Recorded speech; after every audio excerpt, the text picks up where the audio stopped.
here with Parker Rhodes, Xavier commit from Greenfield-Central in Indiana. Parker, man, I appreciate the time. It's an honor, thank you. The scouting report on you, one of the top words on there is confident. Confident on the mound. What does that mean to you as a pitcher to be confident on the mound? Yeah, that's one of the things that I live by on the mound.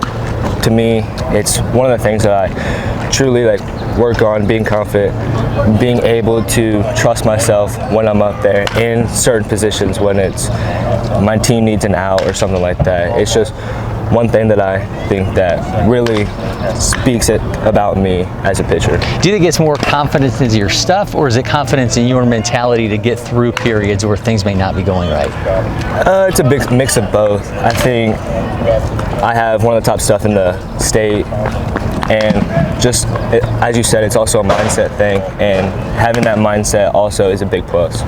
Up to 91 with the fastball, and I want to get into the velo stuff in a second, but curve, change, slider, if we're talking about that secondary stuff, what do you feel like works really well for you, and what do you feel like maybe this summer is something you're trying to fine tune?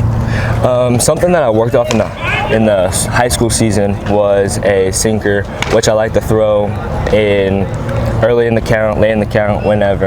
And I think that's one of the main pitches that I think have really helped me when it comes to either a lefty or a righty who really doesn't like the inside pitch. You were sitting there in the high 80s going into your sophomore season, got into the 90 realm. What was that process like for you to make 90s, the consistency and the work that nobody really ever saw you do? Yeah, so unfortunately last year I did have an injury, which I think switched something and really made me think of what I need to do to keep gaining velocity, which, as you can see, I'm not really the biggest or thickest type of guy, but one thing is that I do stick in the weight room and stick with being on the mound, getting my feel for everything, and just throwing.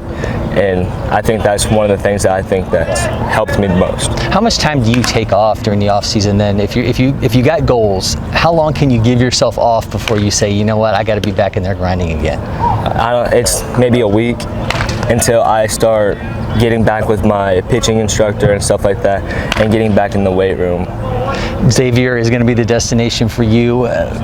What did you like about the program, or what have they told you to this point where they kind of see you fitting into things there? And that's what happens when you play here. You never know when a ball's going to come flying around. But what did Xavier tell you about where they kind of see you fitting in? What was the draw? Yeah, they see me both either as a starter or as a relief. I'm just trying to do my job when I get there, but I really liked everything about it. Loved how the campus is super small.